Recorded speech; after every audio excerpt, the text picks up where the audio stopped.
gangland hotspots in Nairobi alone, over 130 different groups of gangs.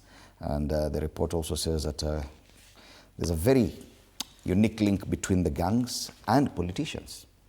This is where we start our discussion this morning. Allow me to welcome Meshack Odede, political commentator, into this conversation. Meshack, it is nothing new that we've seen this kind of violence or the existence of such groupings. And this has happened over years, back from the days of Jeshi la Mzee and Chinkororo and the rest. Are you shocked that politicians, even in 2025, still resort to this kind of method to settle political scores? Thank you, Fred. I probably would not be shocked because there's a trend coming into our politics. You know, much as we are happy, and for sure everybody should be happy that our politics keeps growing compared to probably, we usually look around the countries that are bordering our nation, and we actually think, and it is true, that we are more advanced and our politics is improving every day. But with those changes also comes some negative things. And we can see we are not too old. I am not too old, but in the days when I was young, you could see even the caliber of parliamentarians that were being elected. I mean, Fred, anybody else watching us can tell, especially if you are in the ages of 40s, you would know that even the electorates were really keen on who they vote to parliament. Mm-hmm. Parliamentarians were not just anybody. But we can see the trend now. Parliamentarians and anybody is just the same, because it is in this era that we now even think people who represent us in parliament doesn't have to have anything in terms of qualification, in terms of ethics. We just want anybody as long as they give us what we need at that particular time. And that trend has also come to play into the topic you're talking about the gangs.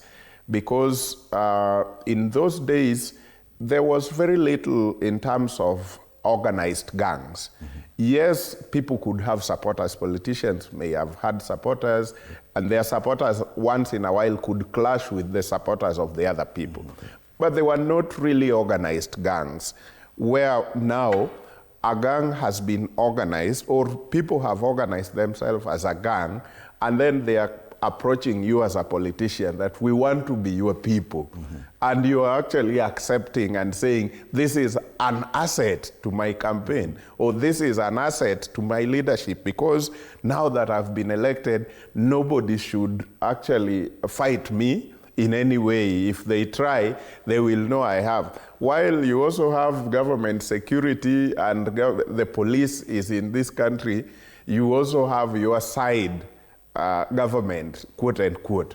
And I think it is a worrying trend, if you ask me, because going forward, and especially at a time like this, and we are facing an election, it is not the best time to encourage gangs, mm-hmm. because they can actually get there and take over that election. Yes. We saw the by-election just the other day, and we saw how, for example, we talked about this, the Member of Parliament for Homa Bay Town. His security is supposed to be a police officer within the law. And if the police officer can be attacked and the gun can be taken, while people are all over, I mean, mchana in the daylight, and it's not like it's a battle zone or anything, then it tells you what will happen. And that was a by-election which in the entire Homa Bay, it's the only place. Mm-hmm. So I am imagining if it is a general election, and every ward have got election going on. So if the gang decides to take over this ward, there will be even no security to call for backup. Yes. Because there will be another gang in the other ward and another gang in the other ward. Yes. And if the politicians maintain this pace, it will only mean right now members of parliament who are sitting have got their gangs, then everybody who is going to vie creates their gangs. So in one particular constituency, we might have 10 people vying for that seat of member of parliament, and how many gangs? In Nairobi, we already have 130 gangs also. But the other challenge is the fact that, okay, fine, these gangs may be politically, let me not say necessary, may be useful to politicians around election time and campaigns. Yeah. But once they are formed, they have to exist until then. This is 19 months to the next election. Probably that is when they'll become again useful to politicians. But what happens in the meantime? Because the gangs are there and they need sustenance. Thank you. The motivation has always been, because if we were with you pale katika mtaa, and then you and a few other guys have decided to form some gang, goons, as a team, as a gang, and all of a sudden, I can see you're actually getting somewhere, because today you got this amount from Honorable so-and-so, the other day you again got this amount, and you're moving. It will mean like I'm remaining behind. Maybe either I should join the gang or I should form my gang. And then this is the easiest way out for young people to earn a living. And that motivation is actually brought by the same politicians. Even if the gang was not yours, but in your mind you have tuned that whenever I'm moving around, if this weekend I'm gonna go to the constituency, I have 200,000-300,000. When I visit this corner, I will leave 100,000 for the boys.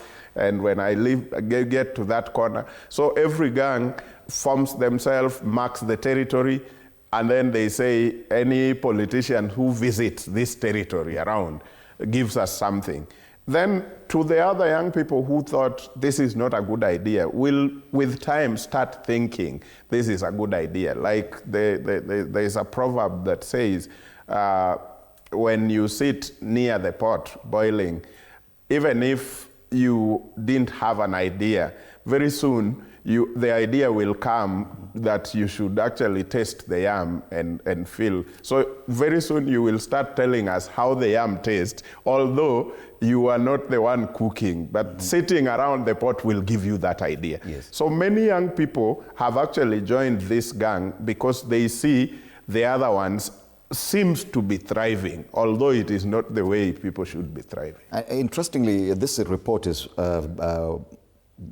compiled by the Interior Ministry. So it is a government talking about this. The police are aware of this, but you heard what the president said this week, will not allow this, and even issuing a directive to the IG of police.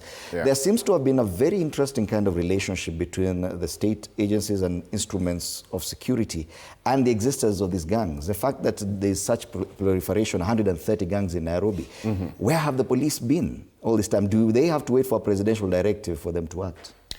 Actually, they shouldn't even be. The presidential directives right now, because in the Constitution, we know the police is independent. So even the word directive from the president should not even appear.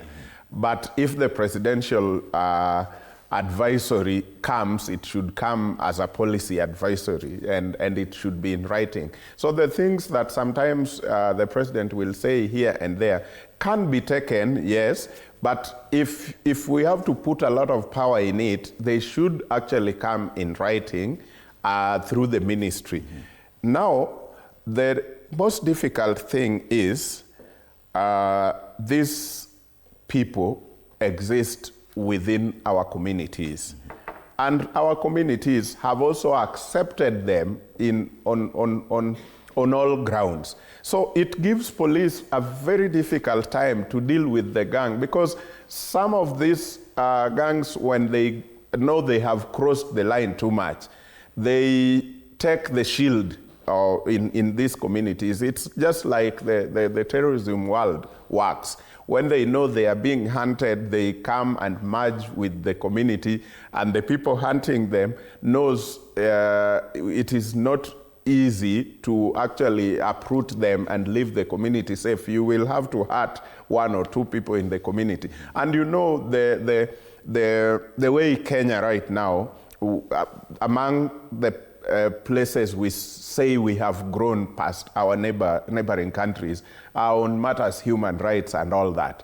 And so the police remains here, and they don't know whether to use this firearms or the force, and they are not sure at what point. And in this country, again, with the technology and internet, everything is on camera.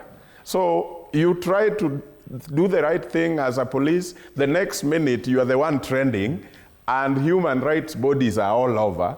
And so the story is not about the gang anymore. The story is about how police are terrorizing the community. Could it also be an issue, the fact that most of these gangs operate with the blessing of some politicians? Because even according to the minister, the CS in charge of Interior, he said that he is aware even some politicians within government have these gangs. If at all it is a politician within government, yes, and whose blessing the gang operates, how will the police deal with that? Fred, I know, anyway, in the next few minutes we will have sitting members of parliament and we will ask, because ideally it is difficult to operate right now in this country, in the political space, without your quote-unquote gangs.